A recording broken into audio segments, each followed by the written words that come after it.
tengo el honor y el gusto de coordinar esta mesa y esta presentación de Najat El Hachmi en nombre de Cauce, uno de los organizadores del acto, y usurpando la persona y la figura de su presidente, que naturalmente está aquí, Kiko Villar. Acompañamos a Najat El Hachmi, Noelia Fernández, que representa a la Universidad de Oviedo, donde es profesora de Historia del Arte. Yo misma, Inés Fraga, y naturalmente la gran protagonista de la velada, que es la escritora y la obra que presenta. No queremos demorarnos en ninguna introducción, que reste tiempo a sus palabras, sin duda las más valiosas, con lo cual Noelia en primer lugar y yo en segundo lugar vamos a hacer una breve introducción a lo que significa la figura de Najat El Hachmi y su obra, para luego naturalmente escucharla a todos. Así que cuando quieras, Noelia.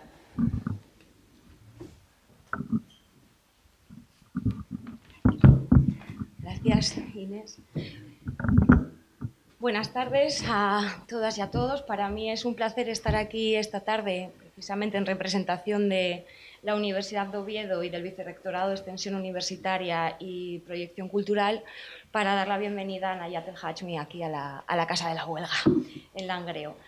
El día 4 de marzo, si recordarán los asistentes, y como acto previo al Día de la Mujer, precisamente, nos reunimos en esta misma sala para asistir a una conferencia de la catedrática de la Universidad de Oviedo, Isabel Carrera, que venía a hablarnos, bueno, pues de futuros feministas, coaliciones solidarias contra la exclusión, y precisamente creo que en esa conferencia se comentaron dos cuestiones muy relevantes y que quizás también pues, nos han hecho estar hoy aquí. Por un lado, la vicerrectora de Extensión Universitaria, María Pilar García Cuetos, comentaba que había pocas mujeres conferenciantes en los actos que se celebran en esta casa.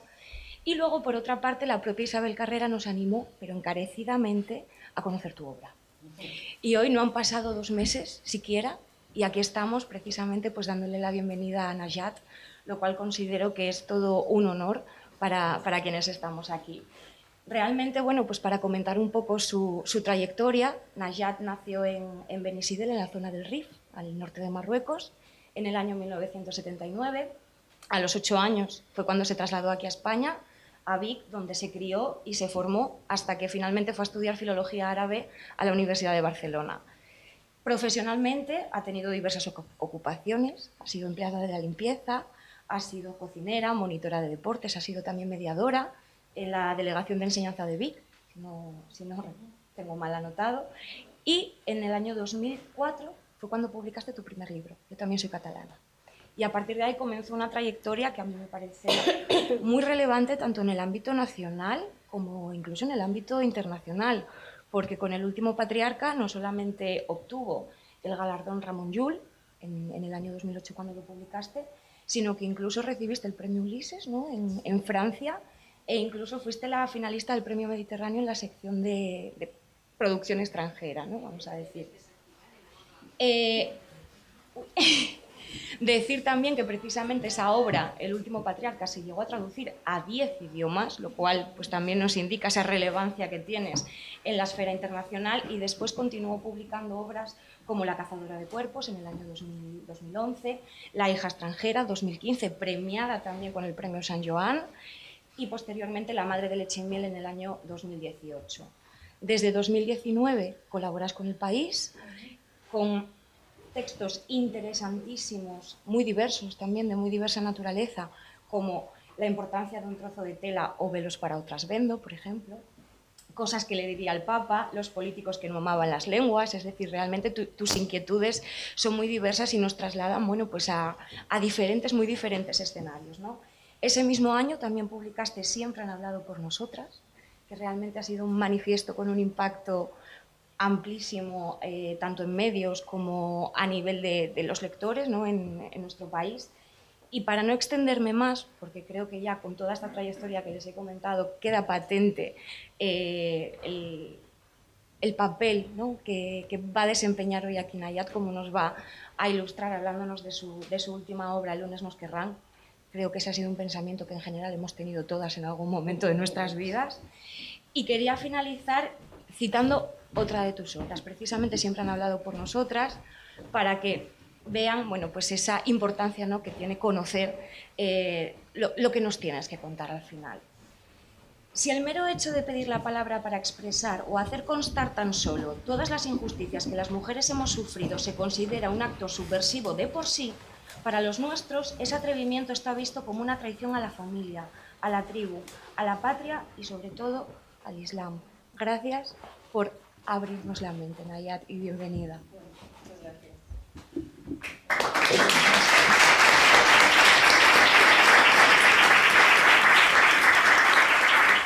Bueno, mi turno, que naturalmente tiene que comenzar con palabras de muy sincera bienvenida a Nayat. Sé que conoce Asturias, pero no conoce la cuenca minera, no conoce el Nalón, vamos, porque la asociación es cauce del Nalón, procurando ser amplia en todos los sentidos, con lo cual en esta primera visita te expresamos nuestra gratitud, nuestra satisfacción y nuestro deseo de que sigas escribiendo para que tengas que venir corriendo aquí a contarlo, ¿eh? Muchas gracias por haber venido. A mí me gustaría abordar la figura de Nayat El-Hachmi con una imagen que ella describe en su obra Siempre han hablado por nosotras, un interesantísimo ensayo sobre feminismo e identidad que recomiendo vivamente para entender su obra, para entender su mundo fundamental. La imagen a la que acabo de aludir es la cortina en medio del patio de una casa y ella la describe con las siguientes palabras. Es un recuerdo muy lejano. Estamos en la casa de al lado, donde se celebra la boda de un primo de mi padre. En la parte superior del patio han colgado una tela que lo divide de punta a punta. A un lado están los hombres, ruido, ajetreo, gritos, voces en el aire y un escenario que espera la aparición de bailarinas y músicos. Al otro lado de la tela están las mujeres, calladas. Han accedido al patio caminando en silencio, tapadas y con la cabeza gacha. No vaya a ser que su mirada se cruce con la de algún desconocido. Esta imagen de la cortina en el patio, en el sentido metafórico y real, y tan dolorosa como bella, a mi entender escenifica a la perfección la falta de espacio y la falta de voz de la mujer musulmana, al tiempo que marca la rígida frontera entre el universo masculino y el universo femenino. Por ello me atrevería a decir ya que la obra de Nayat es un intento continuado y fértil de ir explorando y tratando de derribar esa cortina, tratando de igualar los espacios que divide y, sobre todo, dando voz y visibilidad a las mujeres silenciadas que cobija.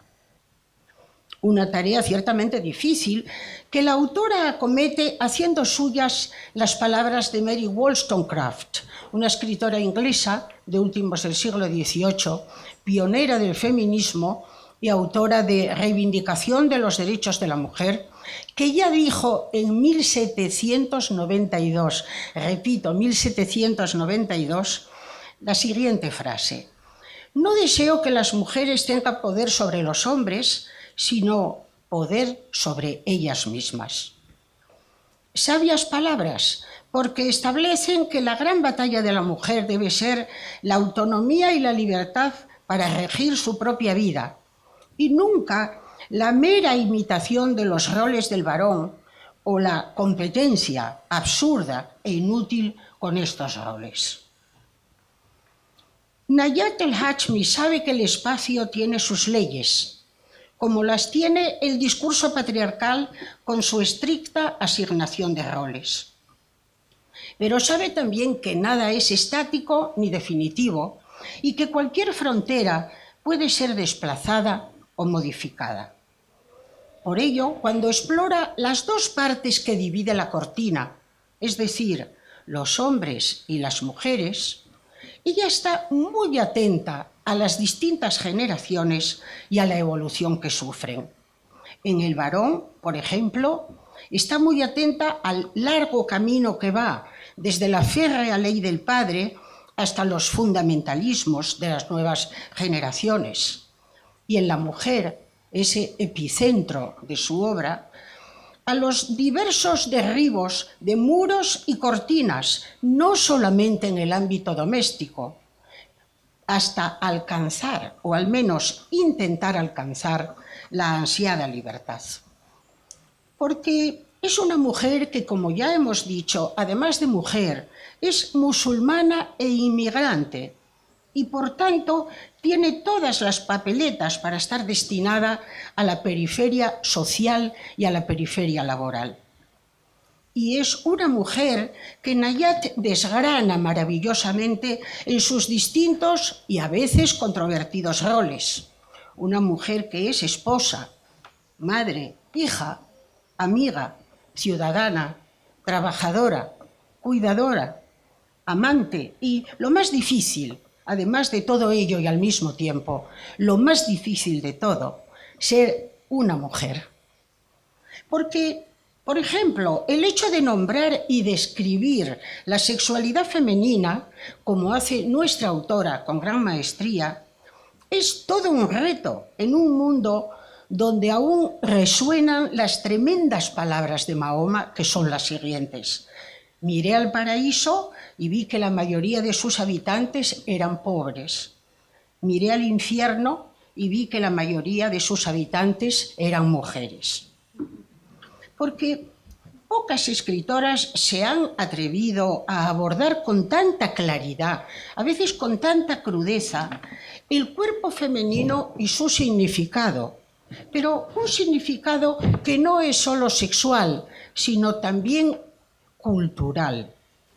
El cuerpo femenino y su esclavitud con respecto a la moda, con respecto a los reclamos publicitarios.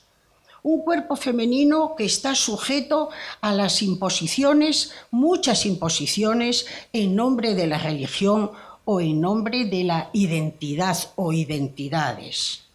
Baste como ejemplo el uso y la simbología del velo, esa otra prisión de tela, como ella llama, y que es una definición también hermosa y tremendamente dolorosa de una parte del atuendo musulmán. Recuerdo que en sus primeros tiempos, hace ya muchos años, se acusó repetidamente al movimiento feminista de centrarse solo en la mujer blanca, burguesa y occidental, es decir, un perfil muy cercano a las propias pensadoras y defensoras de este movimiento en sus primeros tiempos. Ha habido reivindicaciones, ha habido pensadoras que naturalmente ha exigido la pluralidad y, desde luego, en este sentido podemos decir que la obra de Nayat el-Hachmi es todo un ejemplo de diversidad, porque tiene como foco a la otra con mayúsculas, a la mujer diferente. Esa mujer diferente que ella nos describe tanto en su lugar de origen, en el norte de Marruecos, como en su largo y duro camino de la inmigración, con toda su problemática y todo su conflicto. De forma explícita y de forma implícita, su obra muestra y defiende, esto es muy importante, el carácter universal del feminismo, es decir, la igualdad para todas las mujeres, cualquiera que sea su origen, raza, religión, ideología o clase. Y no lo hace solo a nivel teórico, sino a través de la variedad y la veracidad de los ricos e interesantes personajes que crea a lo largo de toda su obra. Decía hace un momento que sus libros ilustran a la perfección la lucha de la mujer por la libertad.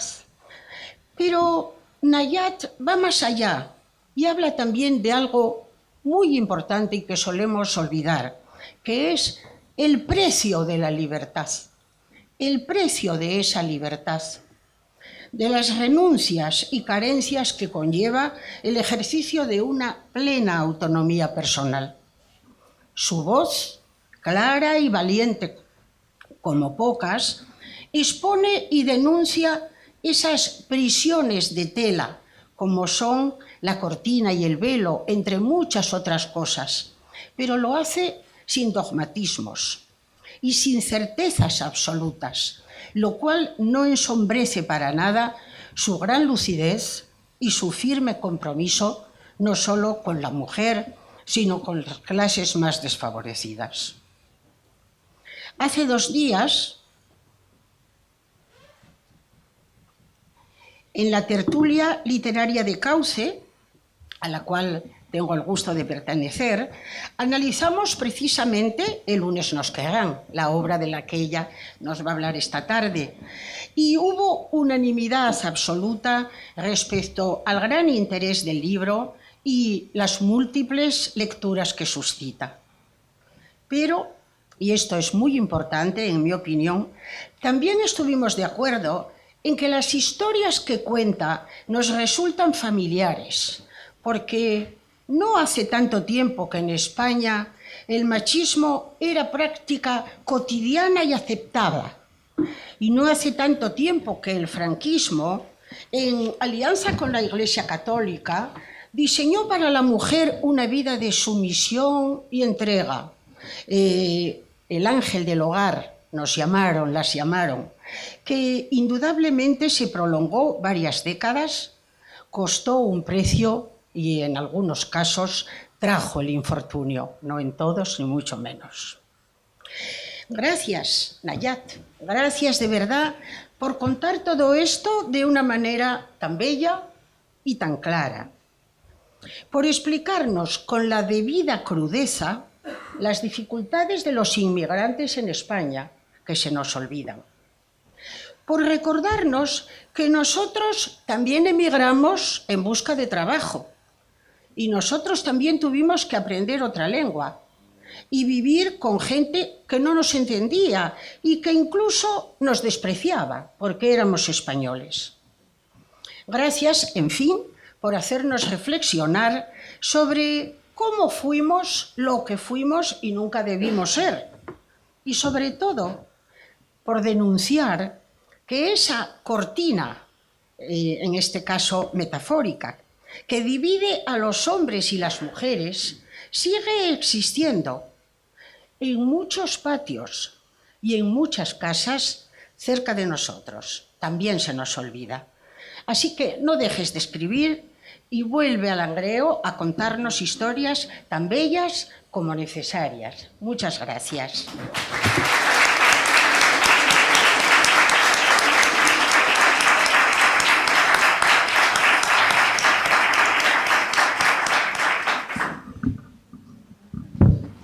Bueno, buenas tardes a todos y a todas. Muchísimas gracias. Gracias por vuestras generosas palabras.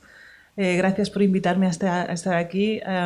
Jordi Amat me animó a aceptar esta invitación. Me aseguró que estaría muy a gusto, que me trataría muy bien y que, bueno, todo lo que dijo se está confirmando en el día de hoy que llevo aquí. Y la verdad es que el volver va a ser un incentivo para seguir escribiendo, para publicar porque me estoy sintiendo realmente muy, fascinada por un lado por la historia que Noelia me contó hoy y muy agradecida por este trato amabilísimo, ¿no? Entonces, no sé cómo hacéis normalmente cómo organizáis las presentaciones. Yo lo que suelo hacer es un poco de introducción, que siempre digo que va a ser corta, luego no es corta, pero y para tener luego un debate porque creo que también hay muchísimas personas, hay muchas personas que ya habéis leído la novela. Y bueno, siempre surgen cuestiones que a lo mejor yo no me he planteado Pero bueno, el resumen que has hecho está muy bien y además muy bien contado, con lo cual lo voy a estropear ahora, pero bueno. Esta novela en concreto, el lunes nos querrán, va un poco en la línea de las otras novelas y los otros libros que yo he ido publicando a lo largo de los años, ¿no? Y eso pues tiene su porqué, ¿no? Yo al principio, cuando empecé a escribir, era muy pequeñita, tendría unos 12 años, como os contaba esta mañana, pues era un poco una necesidad que surgió del aburrimiento. Yo recomiendo muchísimo que los que tengáis hijos o nietos que dejéis que se aburran, porque es algo que estimula muchísimo la creatividad y la imaginación. En mi caso tengo que decir que era un aburrimiento, digamos, de género, porque a mí me obligaban a quedarme en casa mientras que mis hermanos podían salir, ¿no? Y lo que os contaba hoy, ¿no? Que como yo crecí en una familia muy patriarcal, muy tradicional, con unos valores pues, que bebían directamente de esa sociedad rural de un pueblecito del norte de Marruecos,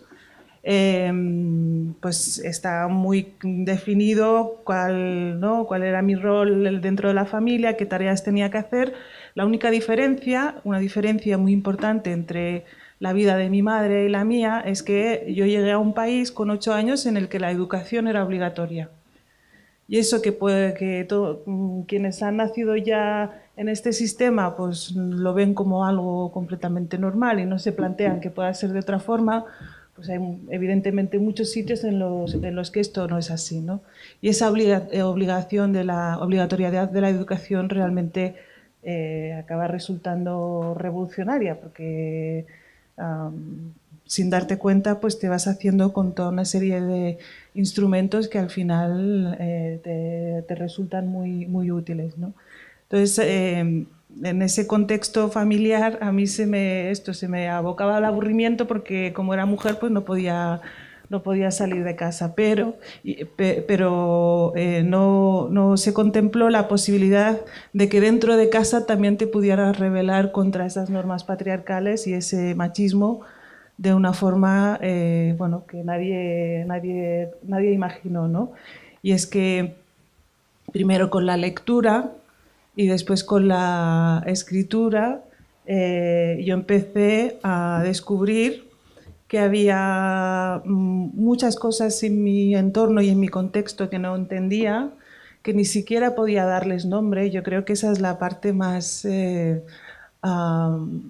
bueno, más angustiosa, ¿no?, de todo este proceso de toma de conciencia feminista, que pasas muchos años en los que ni siquiera sabes qué es lo que... Sabes que estás mal, sabes que algo no funciona, sabes que estás en desacuerdo, pero no sabes exactamente el por qué, ¿no? Entonces, poco a poco, a través de la lectura y en mi caso también de la escritura, empecé a dar sentido a esas historias, ¿no?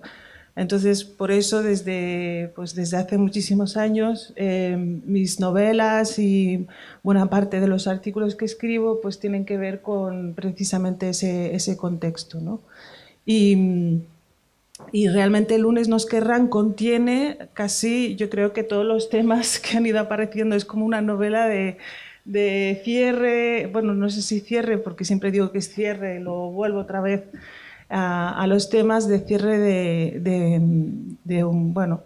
toda una serie de novelas. En una traté la figura del patriarca, en otra la hija, en otra la madre, y bueno, como no tenemos Espíritu Santo, pues no pude acabarla. En esta novela en concreto yo quería sobre todo abordar un tema que creo que no ha sido tan representado a través de la literatura, que es el de la amistad entre mujeres. La amistad entre hombres creo que ha sido más, ¿no?, ha estado más presente en la ficción, pero la amistad entre mujeres, pues yo por lo menos tengo pocos referentes.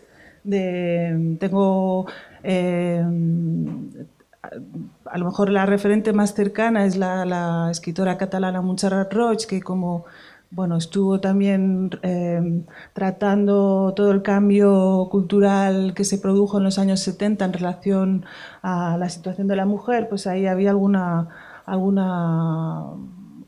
amistades femeninas importantes, etcétera. Pero en general no suele ser una materia de la que nos ocupemos mucho, ¿no?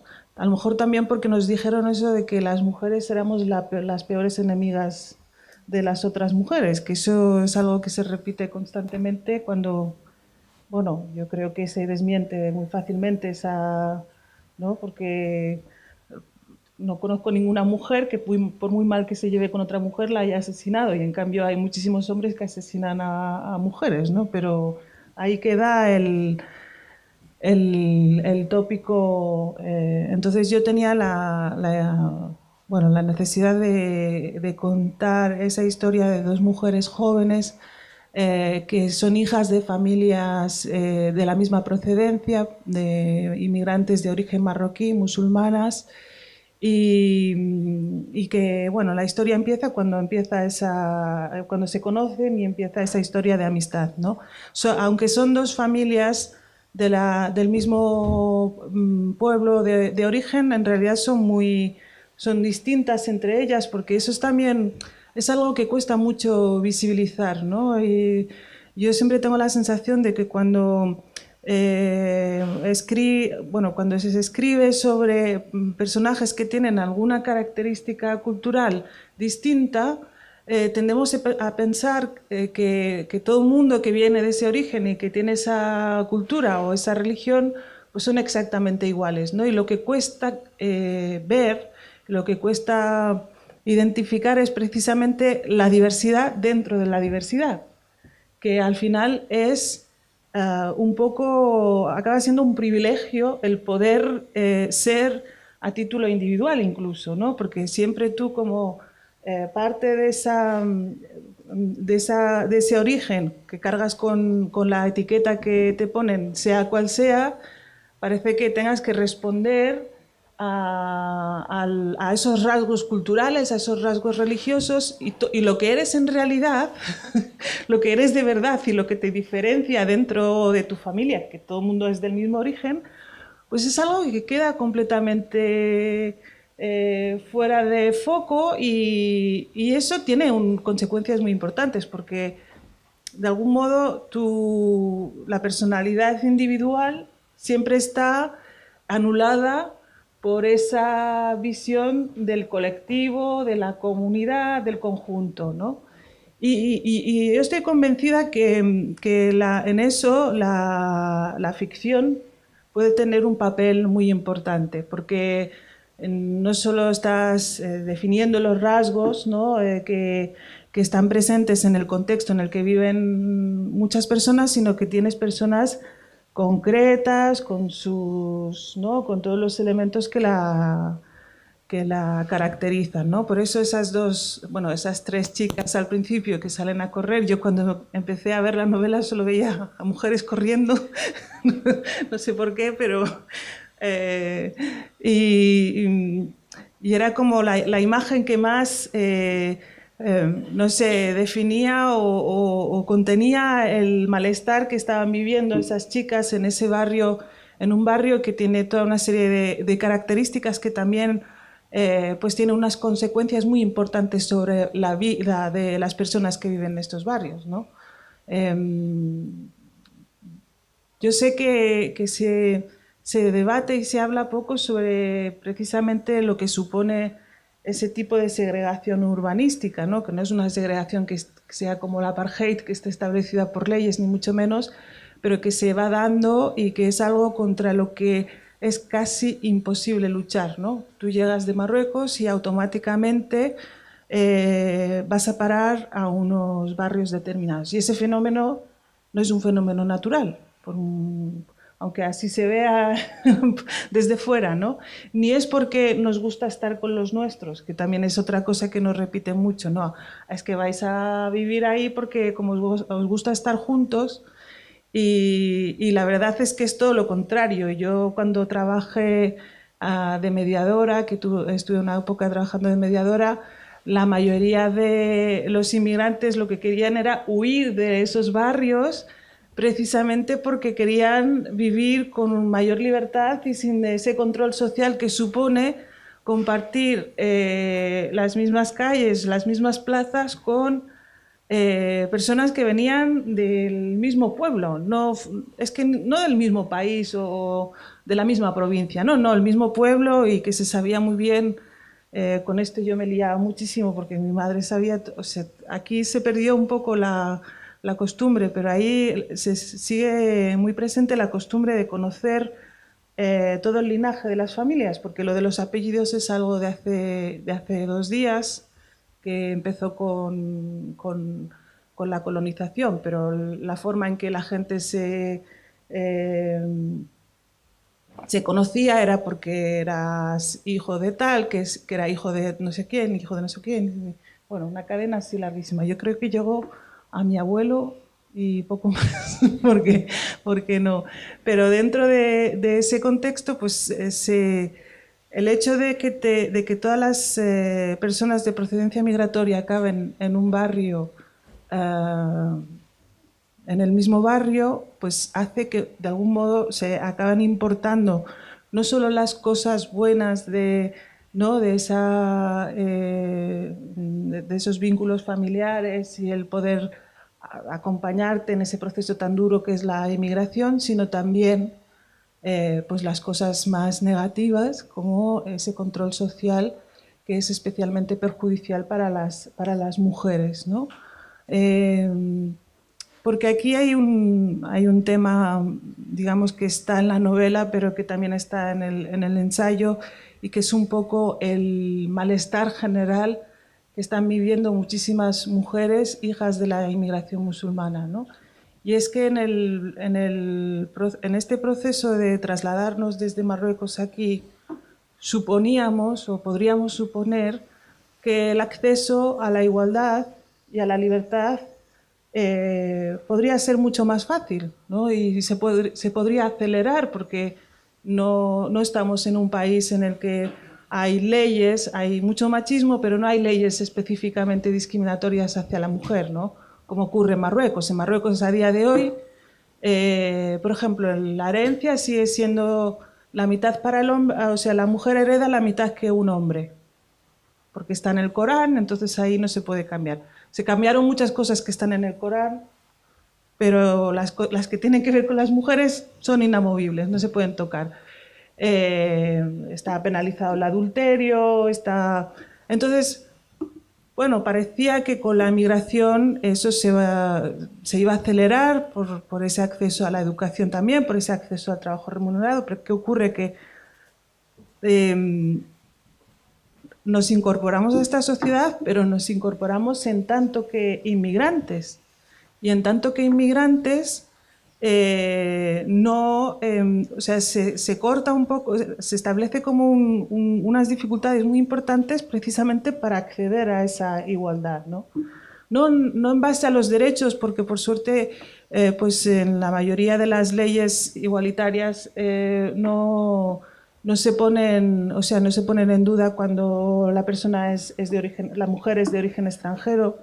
De ahí que, por ejemplo, muchas mujeres, cuando tienen que escoger entre divorciarse en Marruecos o divorciarse aquí, pues escogen divorciarse aquí, evidentemente, porque la ley las favorece, ¿no? Pero sí que en el día a día, en la cuestión de todo lo que tiene que ver con lo material, ¿no? con las posibilidades reales de independencia, esa igualdad se ve absolutamente puesta en duda, porque como inmigrante, pues de repente ya esa igualdad sabes que existe, pero no puedes alcanzarla porque en el barrio en el que vives pues es algo que está como muy lejos, ¿no? Yo muchas veces hablo con chicas jóvenes que están precisamente viviendo en esas situaciones y claro, les hablas de feminismo y te dicen, bueno, pero es que ese feminismo, ¿dónde está? ¿No?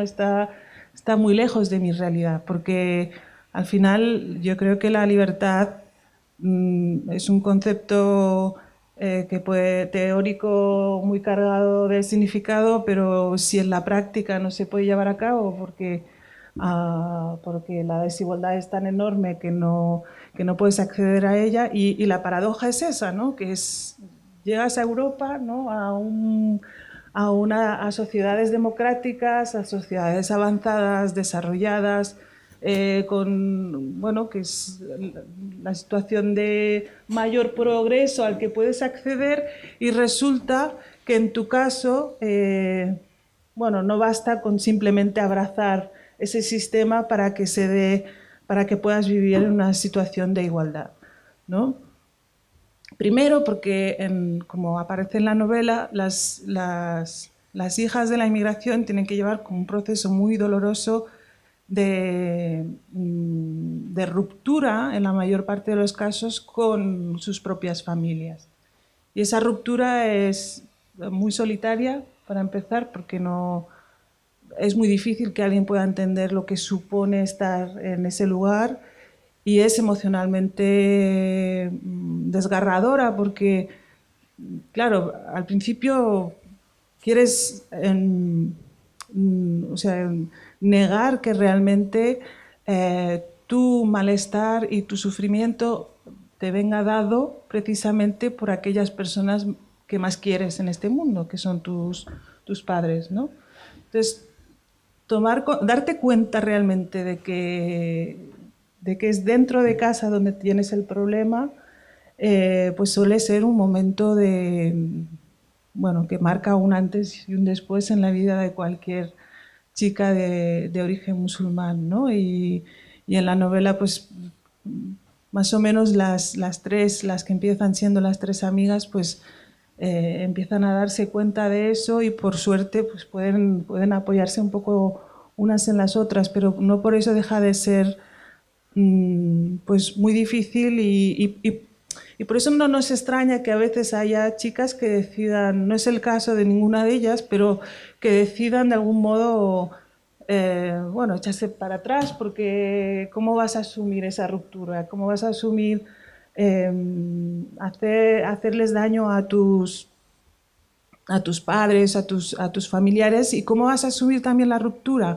No solamente con esos padres en concreto y esa familia, sino que esa ruptura supone la ruptura con el origen del que vienes, con la cultura de la que vienes, y en muchos casos una expulsión de toda una serie de elementos muy importantes a nivel emocional y a nivel de recuerdos, de infancia, que forman parte de ti también, ¿no?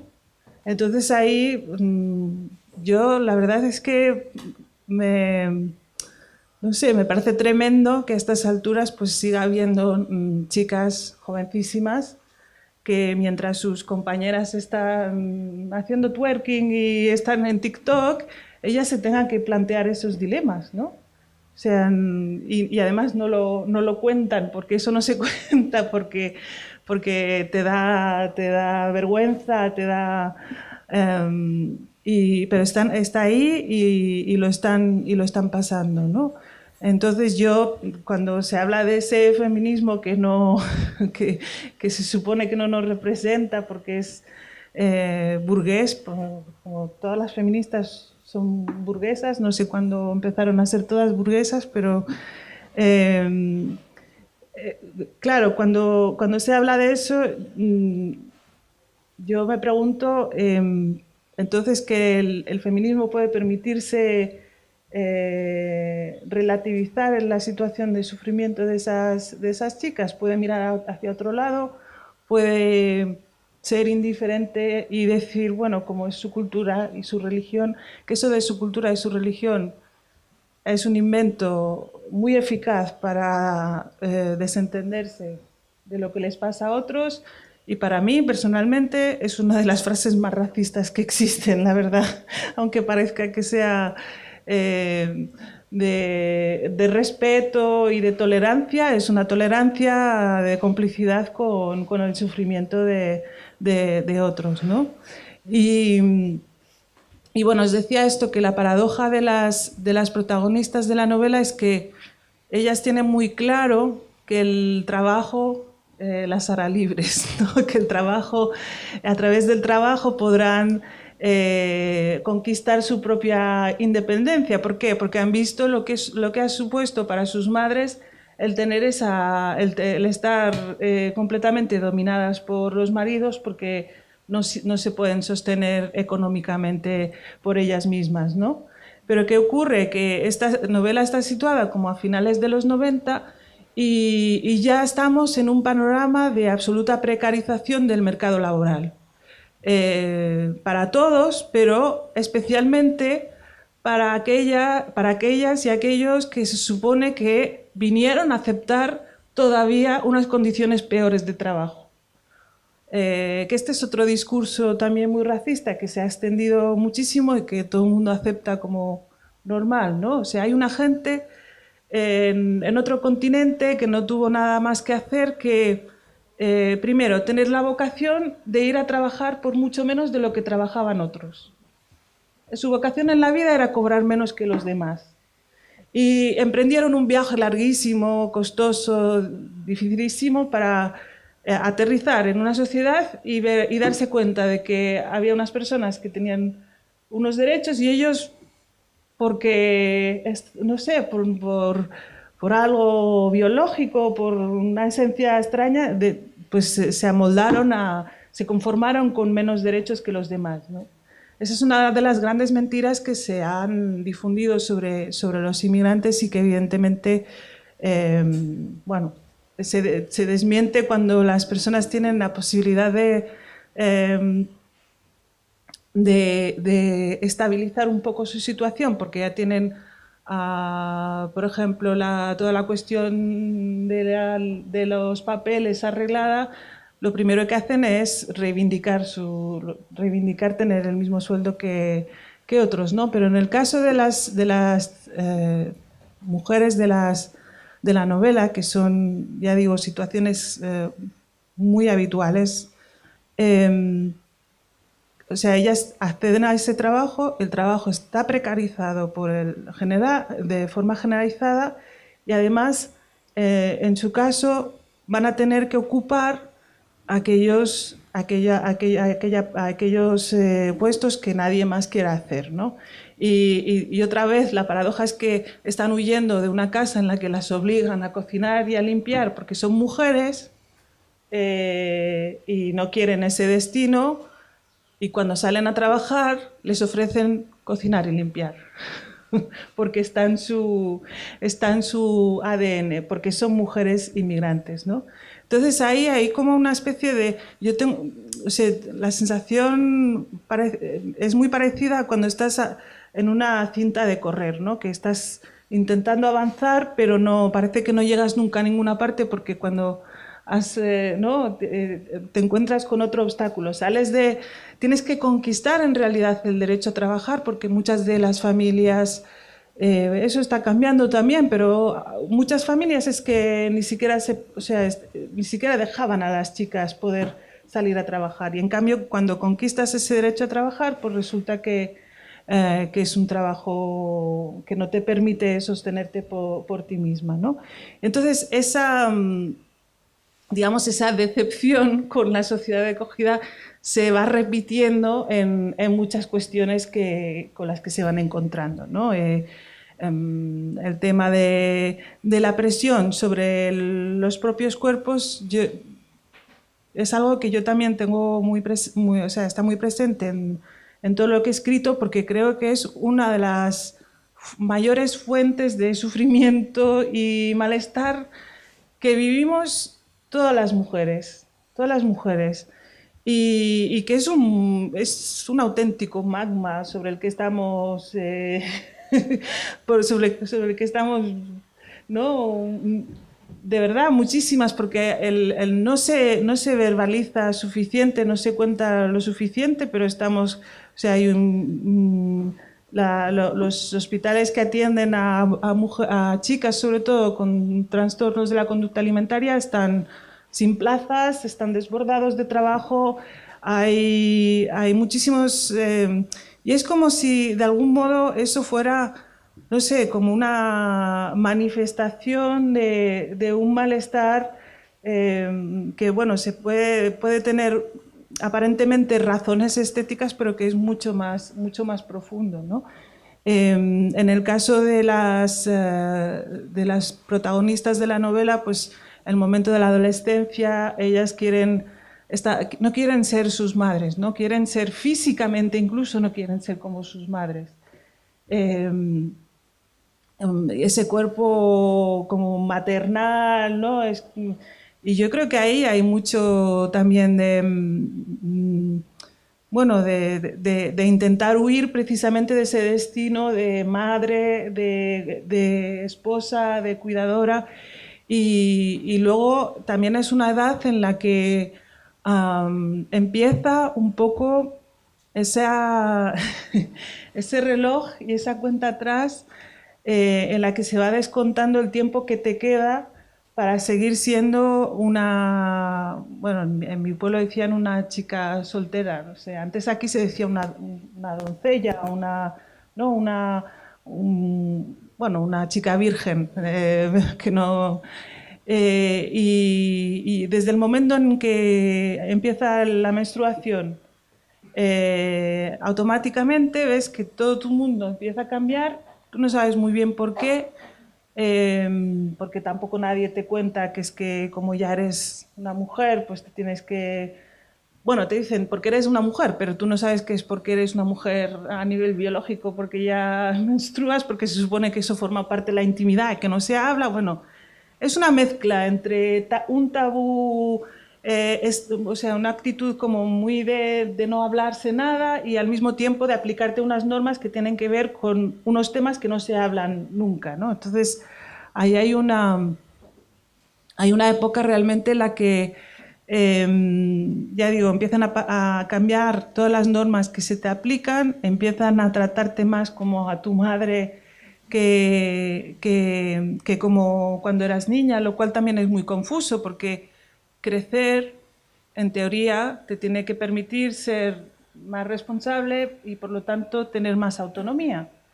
Y en el caso de estas chicas es al revés, o sea, crecer hace que te restrinjan más esa libertad y por lo tanto que te infantilicen más y que tengas menos posibilidades lo cual es, bueno, es bastante extraño cuando lo estás viviendo, ¿no? Y esa presión sobre el cuerpo empieza desde dentro de casa, como la presión clásica de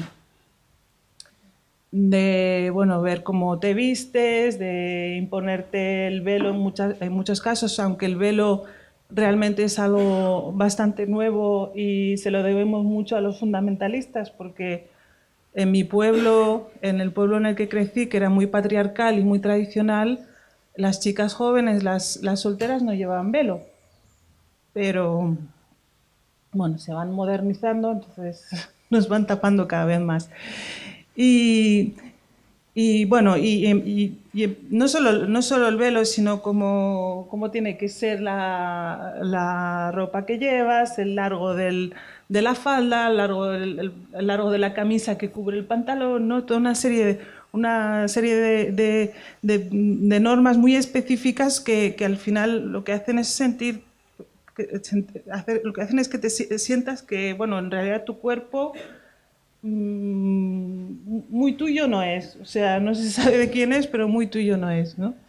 Y entonces ellas, para huir de esa represión tan clásica, abrazan otro modelo muy distinto que les parece un modelo pues de libertad, porque ya digo, están a finales de los 90, está Britney Spears con la faldita de colegiala haciendo esos bailes estupendos, está en toda una serie de elementos en la cultura, porque esto es algo que tampoco se tiene en cuenta, ¿no? Cuando se habla de cuál es la cultura de estas hijas de la inmigración, pues La cultura es la que les transmiten los padres, pero es la cultura general en la que están viviendo. Y es la cultura mainstream que aparece en las películas, en los videoclips, en todo esto de lo que están bebiendo todas las otras personas de su misma edad, ¿no? Entonces, pues ellas van escapando de ese modelo de mujer que son sus madres e intentan incorporarse a ese otro. Entonces se encuentran con todos los problemas que tiene ese otro modelo de mujer, en el que el cuerpo también es un problema. O sea, no se puede simplemente no estar, bueno, sin hacerle nada, ¿no? Hay que hacer, todos los lunes hay que empezar dieta, hay que empezar a hacer ejercicio, ¿Quién se inventó lo de los lunes? Yo quiero saberlo porque es tremendo. Es que hay una época en la que se convierte en una especie no sé, de marcha, ¿no?, marcial que tienes dentro de la cabeza y realmente está en todo, está en toda la publicidad, está en todos los mensajes que vamos recibiendo y cala muchísimo. Cala muchísimo, seamos o no conscientes de ello, ¿no? Y acaba, pues... Pero bueno, en la novela yo creo que también es una forma en la que, de algún modo, en un contexto en el que no tienen absolutamente ningún poder sobre nada en sus vidas, nada, que no saben lo que va a ser de ellas, porque pues te tienes que casar, porque ya te toca casarte, no sabes si vas a poder estudiar, porque eso es algo completamente nuevo en tu familia, no sabes... eso, salir a correr y tener esa sensación de decidir sobre algo, decidir sobre tu cuerpo, pues te da, no sé, como algo de control sobre algo, aunque sea engañoso, porque en realidad las cosas importantes sigues sin poder controlarlas, ¿no? Y en relación a la sexualidad también es un tema que aparece mucho en mis... me estoy acomplejando un poco porque desde la primera novela que me llevan diciendo, pero es que aparece mucho sexo en tus novelas, en realidad no aparece tanto sexo, yo creo que aparece el mismo que en novelas escritas por hombres, pero cuando eres mujer parece que... Bueno, mujer y de origen musulmán, porque parece que si esas son tus circunstancias ya no puedes hablar de sexualidad, ¿no? Y en realidad es, bueno, se puede hablar de lo que se quiera, ¿no? Pero aparte hay tiene una razón muy importante de que realmente aparezca la cuestión, porque yo creo que es uno de los espacios y de las cosas que más conflicto comporta para mujeres como las protagonistas. De hecho, creo que es uno de los espacios más conflictivos que seguimos sin resolver en general, por lo que a mí me cuentan muchas de mis lectoras que no son de origen marroquí y que son jóvenes y que son de todas las edades. O sea, la sexualidad sigue sin resolverse. Y se habla muchísimo, pero soluciones parece que todavía faltan. Pero en este caso en concreto, además, o sea, yo no puedo escribir mis novelas sin tratar el tema porque precisamente en esa estructura patriarcal tradicional en la que han crecido mujeres como las protagonistas de la novela, el control sobre la sexualidad es un pilar fundamental de esa opresión que ellas viven, ¿no? El controlar lo que hacen o dejan de hacer. Y realmente es un tema que cuesta muchísimo abordarlo, que cuesta muchísimo entender muy bien las razones de ese malestar y que están íntimamente ligadas con lo religioso, ¿no? Tardamos mucho en darnos cuenta, pero claro, un sistema en el que el adulterio está penalizado, eso supone una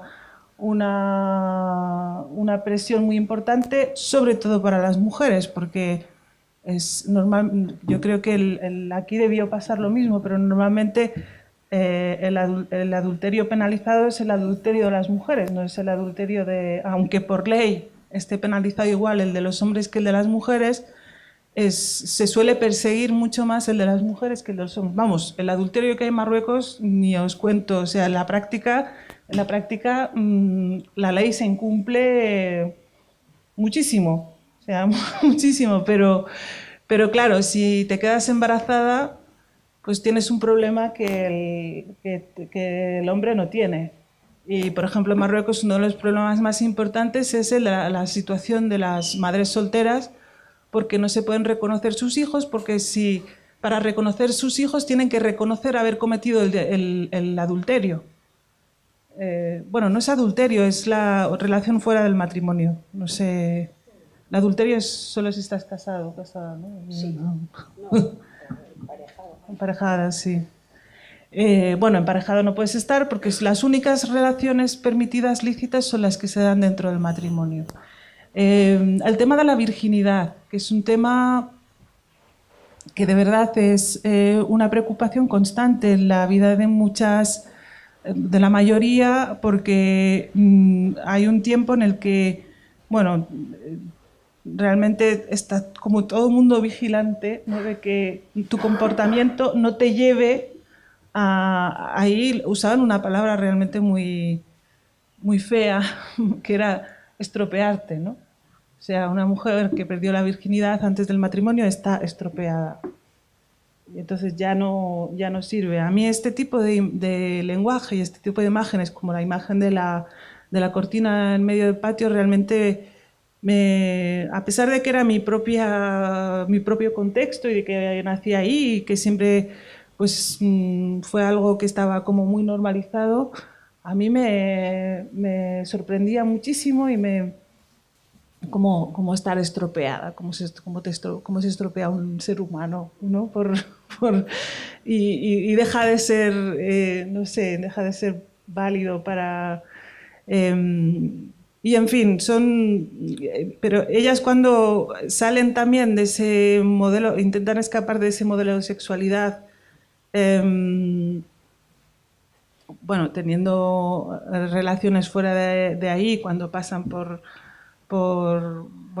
distintas fases, también se encuentran con que fuera del barrio y fuera de su contexto tampoco está la cosa resuelta, ¿no? Y hay un personaje pues, que encarna un poquito el personaje de Javier, que encarna un poquito ese prototipo de hombre que además está formado, o sea que no es... Porque siempre con el machismo nos hacemos trampas al solitario, ¿no? O sea, decimos, no, estos son machistas porque no tienen cultura, estos son machistas porque son ignorantes, son machistas porque son pobres, son machistas porque son extranjeros, son machistas, pues yo siento decirlo, conozco hombres de todos los estratos sociales y muchas procedencias y hay machistas en todas partes, o sea, no es, ojalá que fuera así, ojalá pudiéramos decir, bueno, esta es la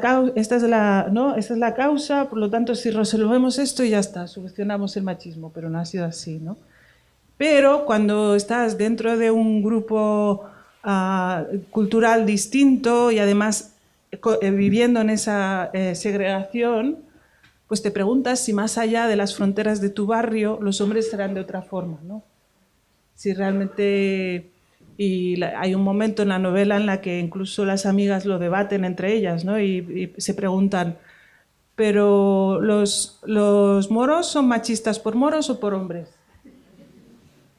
Porque según sea la respuesta, la cosa puede ser muy distinta. Si son por moros, basta con que encontremos a hombres que no sean moros. Pero si es por hombres, pues vamos a tener que batallar un poco más, ¿no?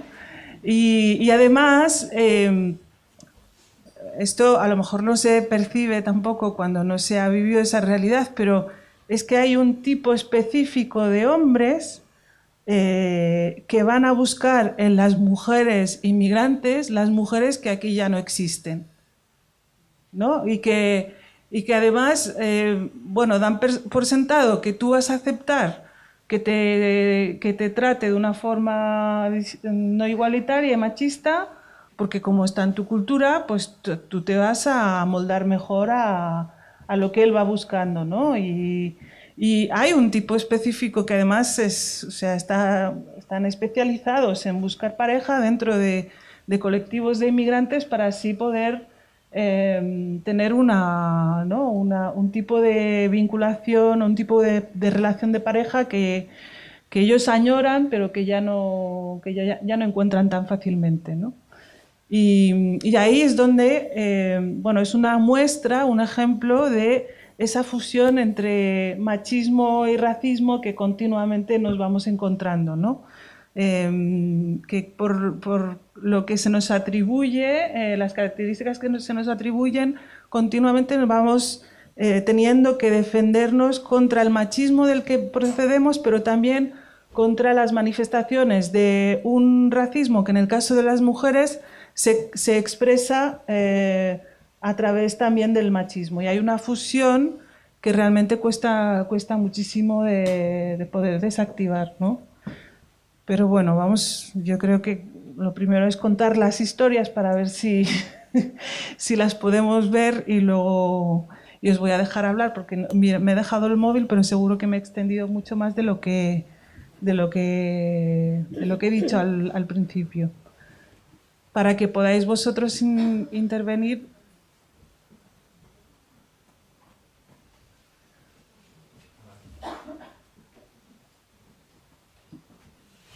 Porque intervenís mucho, ¿no? Me dijeron. ¿Abres el turno a las preguntas? Ah, sí, perdón. Bien, pues muchas gracias por exponer tantas ideas y tan interesantes. Tiene que haber preguntas sin duda. Así que este es el turno para todos aquellos que tengáis algo que preguntar, algo que decir. Allá tenemos ahí. Buenas tardes. Perfecto. Vale. O sea, ¿eres muy de cultura masiva? Yo soy rifeña, sí. Claro. Bueno, tal vez deberías explicarle, ¿vale? ¿Qué es la cultura masij? Porque, claro, no es lo mismo ese Marruecos que todo el resto de Marruecos, ¿no? En referencia... Porque, a ver, yo he vivido en Melilla. Ya. Y he estado con mucha gente de Beni, de Beni Ensar, de todos los sitios. Y es diferente, ¿no?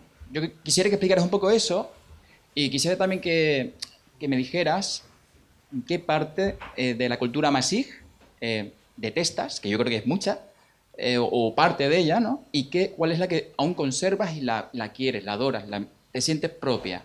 Y también cuál es tu sentimiento, si te sientes de cultura española, de cultura masij, de cultura universal. ¿Vale? Son muchas preguntillas, coge la que más fácil te vaya. Gracias. Muy bien, gracias. Pues yo soy rifeña, soy amazic. Amazic, a lo mejor lo conocéis más como bereber, los bereberes. Lo que pasa es que bereber es una palabra que se usa desde fuera, pero a mí cuando era pequeña me decían, tú eres bereber, y digo, ¿eso qué es? O sea, no tenía ni idea. Pero son los habitantes originarios del norte de África. Entonces tenemos una lengua distinta del árabe, que no es un dialecto del árabe, sino que es una lengua que existía en la zona antes de que llegara el árabe, ¿no? Y la característica más destacable de esta lengua es que es de tradición oral, mayormente. Ahora hay un movimiento para intentar reivindicarla y, bueno, escribirla, pero en realidad es una lengua de tradición oral, ¿no? Y entonces es una cultura algo distinta. Lo que pasa es que Marruecos es un país en el que realmente la mezcla es tan grande que casi todo el mundo podría considerarse de algún modo u otro amazic, ¿no? O sea, incluso gente que es arabófona, en la actualidad, pues sus orígenes son también amazics, ¿no? Lo digo porque, bueno, a veces se hace la comparativa con lo que ocurre en España, con Cataluña, con el País Vasco, pero en Marruecos es que es todo Marruecos que es Amazigh. Lo que pasa es que la zona del Rif pues, tiene una variante distinta, ¿no? Y bueno, yo no, o sea, no detesto nada de la cultura Amazigh. Lo que detesto es la cultura machista. Me da igual en qué lengua se exprese. Y esa es la, digamos que son los elementos contra los que yo he estado batallando desde hace mucho y estamos batallando muchas mujeres, porque yo no creo que haya ninguna cultura esencialmente condenada a ser machista. La cultura tiene muchos elementos, muchos valores que pueden cambiar y que van cambiando a lo largo de la historia. Y prueba de ello es que pues, la sociedad actual que estamos viviendo aquí no es la misma que hace, no sé, 60 años, ¿no? Y precisamente yo creo en ese cambio, pero para que ese cambio se produzca, lo primero que hay que hacer es señalar lo que no funciona y lo que no nos gusta y aquellos aspectos con los que las mujeres no estamos de acuerdo. Y tenemos la desventaja que nosotras estamos empezando ahora, porque hasta ahora estábamos más bien calladas por eso de que no nos dejaban ir a la escuela, no nos dejaban salir de casa, nos convencían de que eso era algo natural del hecho de ser mujer, ¿no? Estar dedicadas a las tareas domésticas y a cuidar de los hijos y todavía siguen intentando convencernos de que eso es lo normal, ¿no? Pero a mí lo que me gustaría, me hubiera gustado también en mi proceso personal, es que la cultura cambiara en solo aquellos aspectos que son perjudiciales para las mujeres.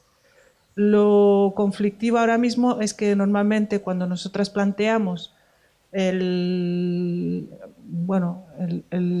organizarnos de una forma más igualitaria, a lo que nos suelen someter es a un chantaje en el que tenemos que escoger o bien esa pertenencia a esa cultura o la expulsión directamente. Y claro, vamos a necesitar dar mucho la tabarra para que realmente ese cambio se pueda producir. El problema que tenemos, añadido las que estamos en situación de inmigración, es que a nivel público cuesta muchísimo poder visibilizar nuestro discurso. ¿Por qué? Porque se ha extendido una idea de eso, de falsa tolerancia, como decía antes, en la que se supone que no se debe hablar públicamente sobre el machismo concreto de personas pertenecientes a colectivos concretos, porque eso va a estigmatizar y va a aumentar el rechazo y el racismo, como si realmente el racismo necesitara de razones para justificarse. Es que una de las cosas que no entiendo es cómo se ha articulado tanto el debate público en función de lo que pueda pensar la extrema derecha, lo que pueda opinar el racismo, lo que pueda hacer. Es que el racista es racista, no necesita razones. Yo conozco muchísima gente racista que no ha conocido nunca a nadie nadie inmigrante, que no conoce, no ha visto en su vida. Y de hecho, cuando hay convivencia suele haber, hay mucha competencia, pero a la vez puede haber menos racismo porque hay convivencia. Es un racismo que puede estar presente, pero hay una convivencia que claro, el que no te ha visto nunca, no te conoce, que está, no se nota su racismo porque no te viene a insultar en ningún momento por tu procedencia, pero suele ser mucho más peligroso que el de los vecinos, ¿no? Y no sé qué otra pregunta hiciste. Bueno, a mí de la cultura Amazigh lo que me quedó, el legado ¿no? Porque al final los procesos migratorios también son procesos en los que vas dejando atrás muchas cosas. Son procesos que no son ¿no? un viaje provisional que haces y luego te vuelves y estás igual. Esto es la imagen esta de temporalidad que nos contaron mucho cuando éramos pequeños, pues es absolutamente falsa. Normalmente emigras y ya todo cambia para siempre.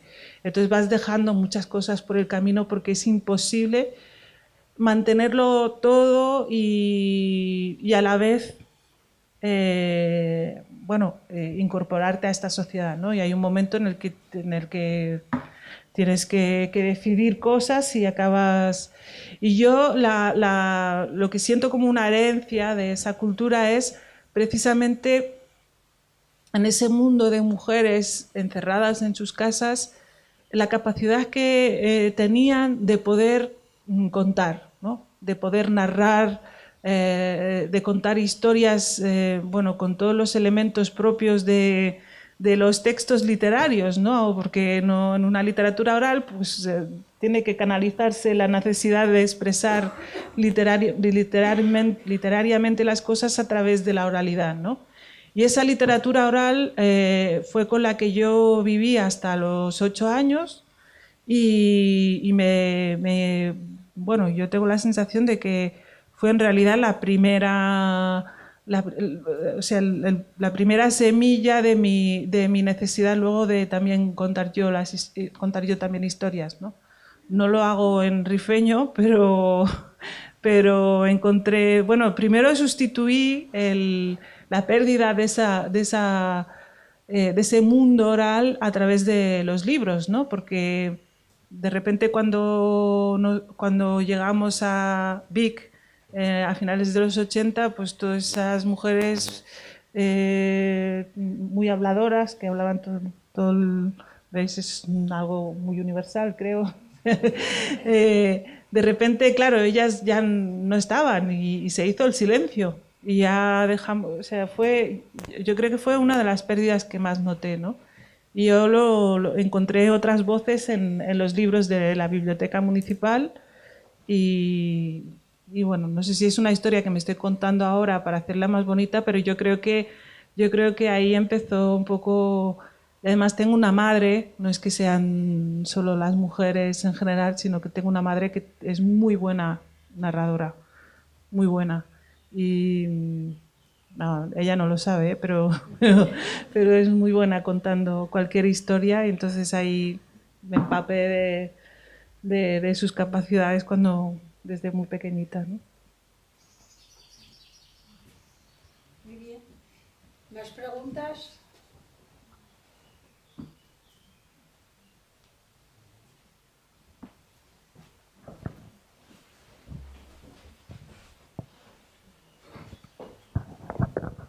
Hola, buenas tardes. Hola.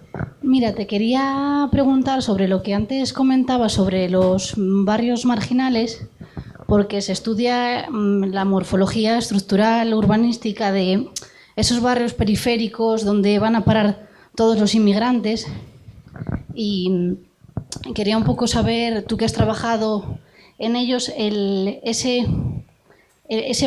por qué es más que evidente, que supongo que será económicamente la periferia es mucho más barata que la zona centro, donde reside la mayor parte de la población, y cómo es si se llega a dar ese traslado de la periferia al centro a lo largo del desarrollo de la inmigración.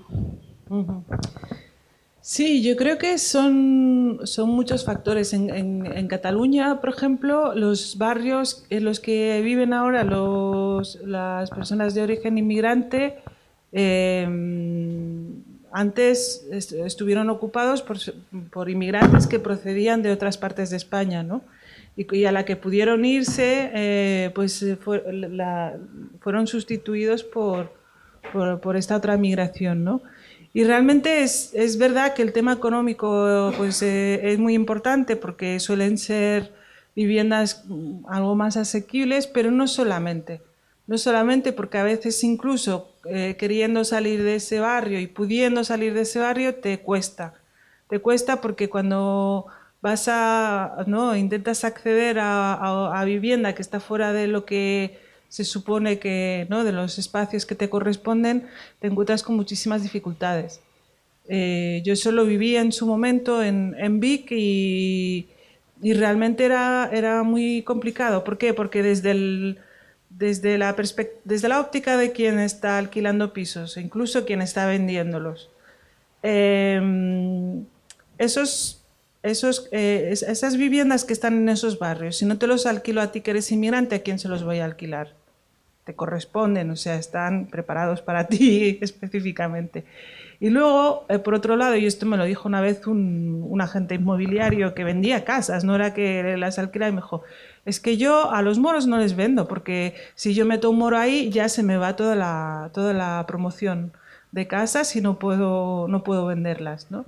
Entonces ahí es cuando ese racismo acaba teniendo consecuencias muy directas sobre la vida de las personas, ¿no? Y es la percepción que tú puedas tener de esas personas que consideras extranjeras, que consideras otros, pues va condicionando también lo que haces desde tu trabajo, en este caso del mundo inmobiliario, pero también en el mundo laboral, ¿no? Cuando pues te vas a una empresa de contratación, de una TT o lo que sea, pasa un poco lo mismo, ¿no? Si yo no te doy este trabajo, ¿a quién se lo voy a dar? ¿Quién lo va a querer, ¿no?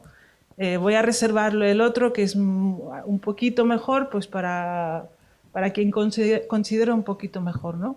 Y ahí eso es como una especie de frontera invisible, pero muy dura, porque está ahí en el día a día y realmente hay que estar dándole mucho todos los días para poder encontrar un poquito, poder derribarla un poquito, ¿no? Y la otra pregunta que me hiciste otra, ¿no? Que cómo era cuando finalmente se podía salir de esos guetos que, claro, no son guetos decididos, son guetos a los que te obligan. Pues bueno,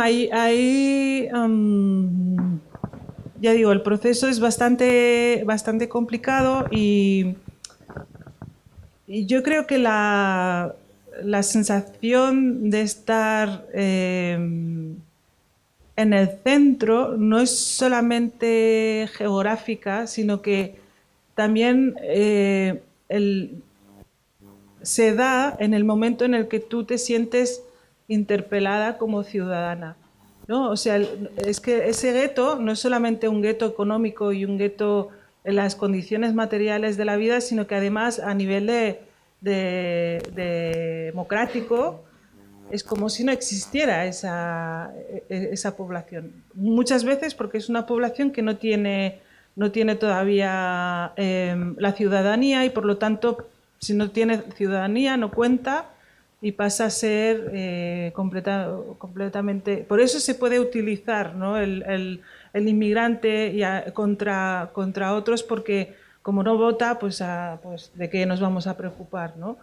Pero el momento en el que obtienes la ciudadanía, empiezan un poco ¿no? Esa distancia con el centro empieza a hacerse un poquito más pequeña, porque cambia completamente. O sea, es una de las cosas a las que los inmigrantes dedican mayores esfuerzos, el conseguir la ciudadanía, porque es el momento en el que realmente tienes plenitud de derechos y sabes que a pesar de todas las dificultades, a ti nadie te va a echar, ¿no? Y nadie te va a expulsar y nadie te va... Y además puedes acceder en igualdad a muchas cosas que si no podrías, ¿no? Y ese proceso de derribar esas fronteras, pues para mí también es un proceso muy interesante, aparece un poquito en la novela, porque suele ser un proceso muy individual. Hasta el momento es un proceso muy individual, no ha habido Bueno, en Melilla sí hubo, no sé qué año, los 80, hubo un movimiento muy interesante, porque en Melilla había muchísimas personas que habían nacido en Melilla, pero no se les reconocía como melillenses y eran apátridas, porque no habían nacido en Marruecos, no tenían nacionalidad marroquí y eran apátridas, o sea, estaban en tierra de nadie, ¿no? Y hubo una movilización muy importante para reivindicar sus derechos y al final lo consiguieron. Pero en el caso de esta cosa, de esta segregación que se da por sentado que es una especie de orden natural, ¿no? Hasta que no te das cuenta de que no es un orden natural, pues no puedes hacer una movilización colectiva, decir, no queremos estar siempre viviendo en estos barrios, queremos... eso normalmente, ya digo, es un proceso individual y ese proceso individual realmente acaba siendo como bastante agridulce, porque por un lado, pues el poder salir te da la sensación, bueno, te da el acceso a una vida muy distinta de la que tenías en el barrio, puedes disfrutar de una mayor libertad, en muchos casos pues anonimato o estar viviendo una vida muy distinta de la que vivirías en un barrio en el que estás sometida a ese control social, pero a la vez tienes como cargas con cierta culpa. ¿Por qué? Porque has dejado atrás a todos los que se quedaron ahí, ¿no? Entonces, por un lado te quieres ir, pero por otro piensas en quienes siguen ahí y bueno, y te da, ya digo, te sientes como una culpa y sientes que a lo mejor quedándote hubieras podido hacer más, pero es un proceso en el que al que tienes que destinar muchísima energía, entonces no puedes a la vez ocuparte de tu propia liberación y de tu propia marcha y de lo que les está pasando a otros, ¿no? Pero bueno, también tiene muchas contradicciones, porque salir del barrio también puede suponer alejarte mucho de elementos que forman parte de tu cultura de origen y acelerar un poco ese proceso de pérdida, ¿no? Yo, claro, por ejemplo, la situación que viven mis hijos que han crecido en Barcelona y la que viven algunos de mis sobrinos que han crecido en el barrio, pues no tiene nada que ver, ¿no? Parece que hayan vivido en mundos distintos y están a 60 kilómetros, ¿no? Pero bueno, ese es el panorama que tenemos, ¿no? ¿Más preguntas? Sí.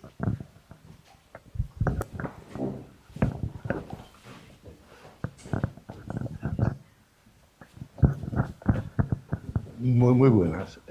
Yo voy a hablar desde una perspectiva que es una perspectiva etaria, desde mi edad, ¿no? O sea, soy una persona que lo que te he oído en la sociedad marroquí, en donde, digamos, la presión sobre la mujer, la segregación en definitiva, ese encasillar en un rol de difícil salida y que estuviste describiendo perfectamente, tanto desde el punto de vista social, como desde el punto de vista sexual, como desde el punto de vista de la propia libertad que te induce al feminismo, tiene una cura. Quiero ser optimista y decirte, desde mi ya estado ya de edad, tiene una cura y tienes que ser optimista.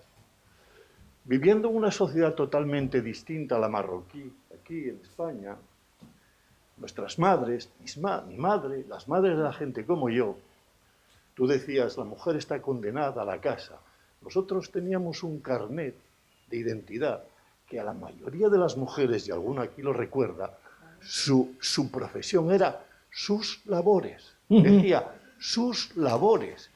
Y eso se sobreentendía lo que era. Es decir, sus labores no es que fueses médico, que fueses enfermero, que fueses cantante, no. Sus labores es que tú estabas en casa cuidando a tus hijos, cuidando a tu marido y poniéndole las cosas muy bien.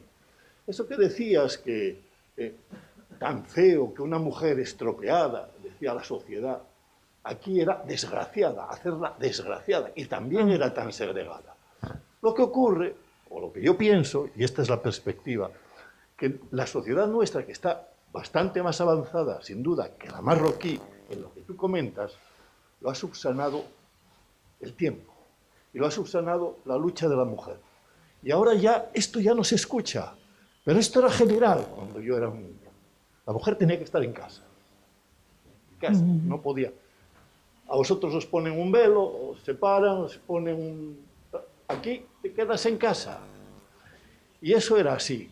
Yo creo que, salvando el tiempo, salvando la cultura, salvando la religión y otros condicionantes que presionan sobre eso, creo que se puede conseguir que gente con esa iniciativa, gente, bueno, joven, que estáis viendo ahora, que estáis aquí, cuál es la solución de las cosas. Y cuando entráis en nuestra sociedad, que salís de vuestros guetos y veis que es parecido, pero bueno, ha habido una mayor evolución, en eso hay que ser optimista.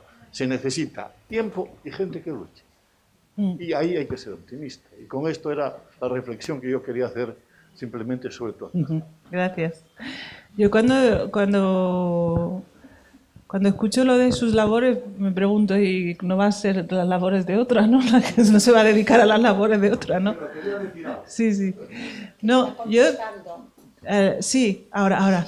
Yo me acuerdo siempre de una frase muy conocida de Amelia Valcárcel que dice que la igualdad no pertenece al orden espontáneo de las cosas. Entonces, sí, hace falta tiempo, pero depende de lo que se haga en ese tiempo, porque o sea, las cosas solas no van a darse. Y además, en un momento como el que estamos, en el que vemos que hay muchas reacciones contra precisamente la liberación de la mujer y contra los derechos de la mujer. No hay que dar por sentado que lo que se ha conquistado hasta ahora va a ser para siempre si no somos conscientes de lo difícil que ha sido lograr esos derechos, ¿no? Tenemos la reacción de la extrema derecha en contra de las mujeres, pero en el caso de los musulmanes tenemos una reacción por parte de los fundamentalistas islamistas que están promoviendo un tipo de mujer que ni siquiera existió, o sea, que no ha existido nunca en nuestras tradiciones culturales. Esto del hijab, este velo que te tiene que tapar todo ahora, esto es algo que se han inventado ellos y que mis abuelas no llevaban, por ejemplo. Entonces ahí, pero cuando hablas con gente joven ni siquiera tienen conciencia de que eso fue así. Entonces, bueno, yo creo que hay, sí, el tiempo, y la lucha sí, sí. No, que no nos vamos a conformar, sí, pero que va a ser largo, más largo de lo que al principio creíamos, ¿no? Pero bueno. Pues aliméntalo con educación, y eso funciona. Bien.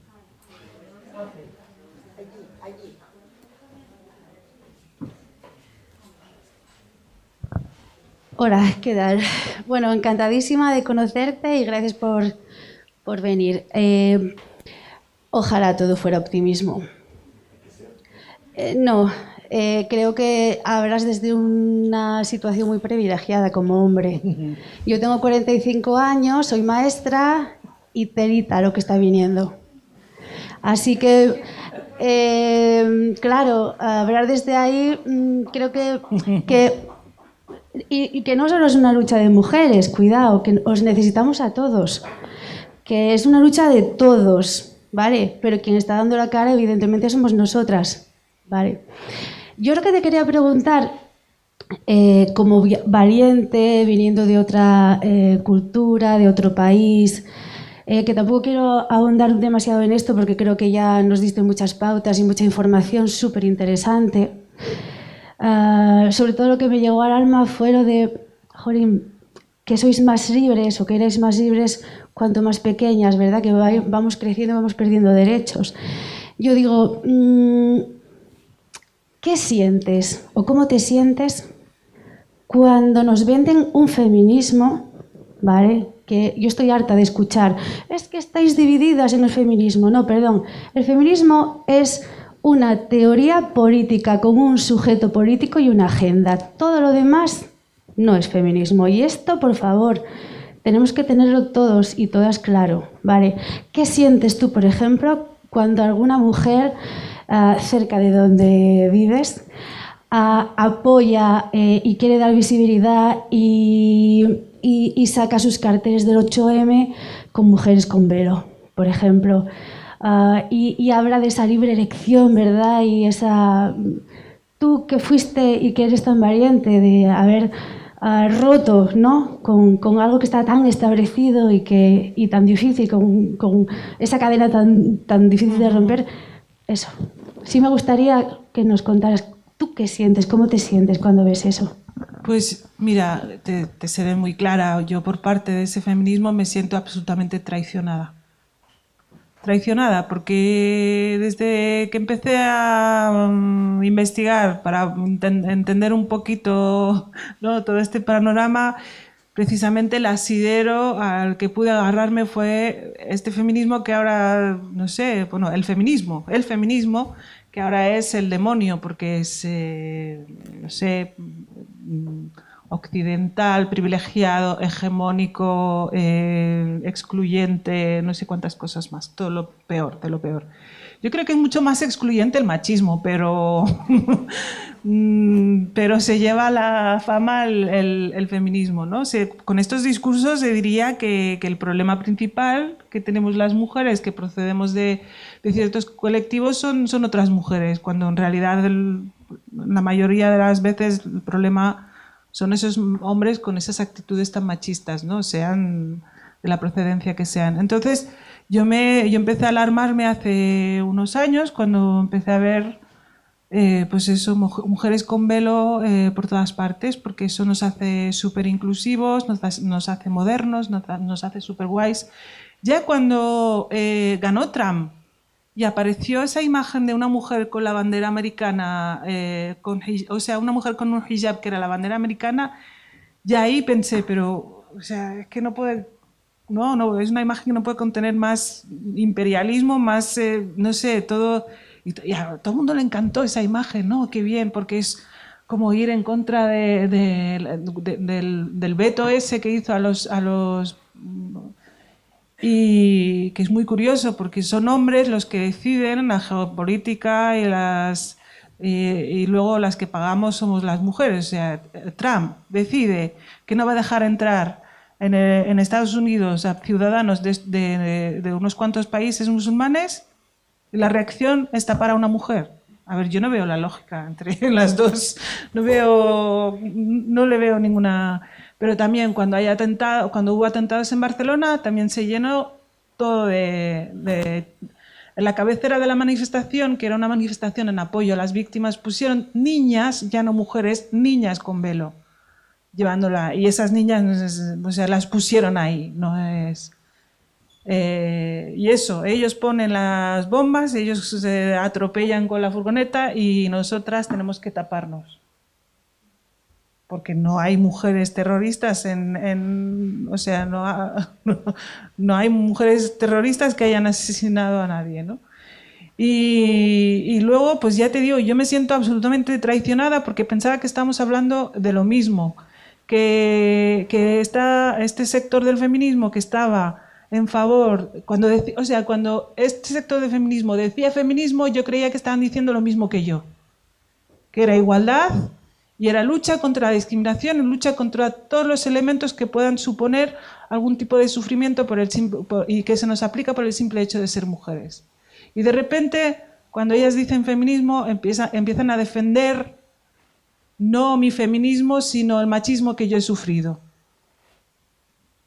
Es una traición y además es una complicidad con nuestros verdugos en vez de una solidaridad con nuestra lucha, ¿no?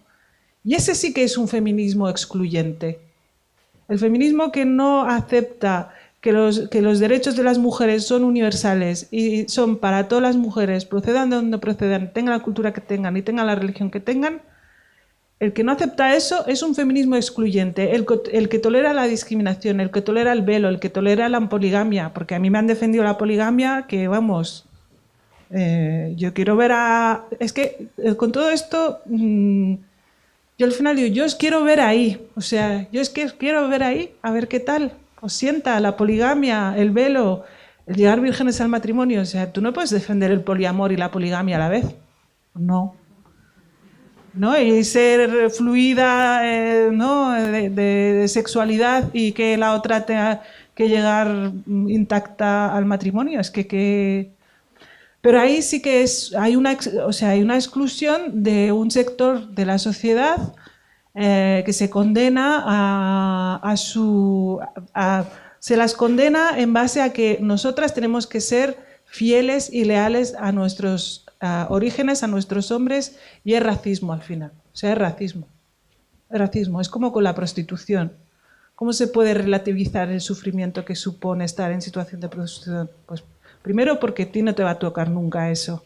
Y segundo porque la mayoría de las mujeres que están ahí son mujeres que proceden de otros países. Y mientras esté externalizado ese servicio, entre comillas, pues bueno, lo puedo tolerar perfectamente.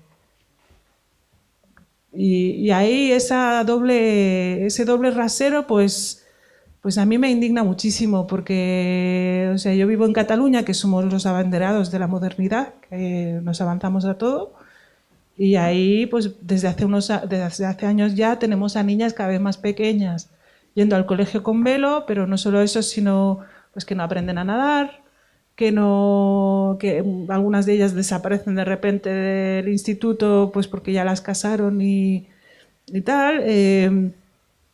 Y se acepta todo ese sistema, no sé. Yo he visto carteles electorales de Barcelona donde hay más velos que en Marrakech. O sea, de verdad, que digo, es que no hay tantos velos en Barcelona. No sé por qué ponéis Pero no, yo llevo predicando en el desierto durante, o sea, y no hay forma de hacer reflexionar y que se tome partido. Es que realmente, por eso cuando dicen que el feminismo es hegemónico porque hay mujeres ¿no? en el poder y hay mujeres feministas en el poder, te das cuenta de que eso no es así. O sea, el feminismo será hegemónico el día en que las políticas sean feministas, no las mujeres políticas, sino las políticas que se llevan a cabo. Porque puedes tener a mujeres en política y las puedes tener feministas y que no cambien el funcionamiento de la política y siga siendo machista o discriminatorio en menor o mayor grado, ¿no? Pero bueno, es una lección que habremos aprendido también de esta fase, ¿sabes? Porque ahí pues muchas de nosotras despertamos a esa confianza en ciertos sectores que creíamos nuestros aliados y que luego resultaron ser, pues eso, decepcionantes completamente. ¿Más preguntas? Yo enhorabuena, sobre todo a la conferenciante y a la mesa también, a toda la mesa, pero yo quería centrarme en el tema de la novela en concreto, ¿no? Ese homenaje que haces a las mujeres y sobre todo esa amistad entre dos amigas que continuamente tienen que estar permanentemente al máximo, rindiendo, trabajando, estudiando, escribiendo y demás, pero siempre al límite, siempre al límite. Y al final... Bueno, no todo el mundo lo ha leído, ¿eh?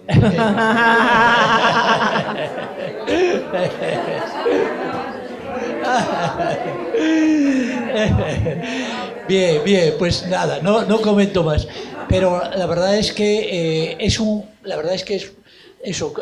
homenaje a las mujeres y efectivamente a la lucha que es perfectamente trasladable a todo un país, en este caso nuestro, a toda Europa y en definitiva a la lucha por la igualdad, ¿no? Que esa es lo definitivo, la igualdad universal entre hombres y mujeres, ¿no?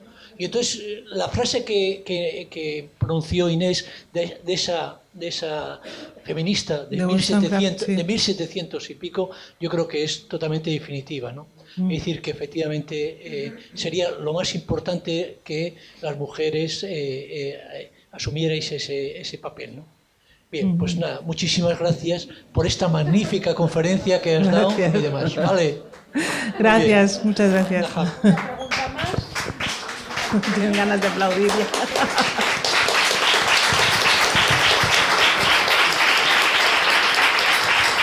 Aplaudo a Kiko.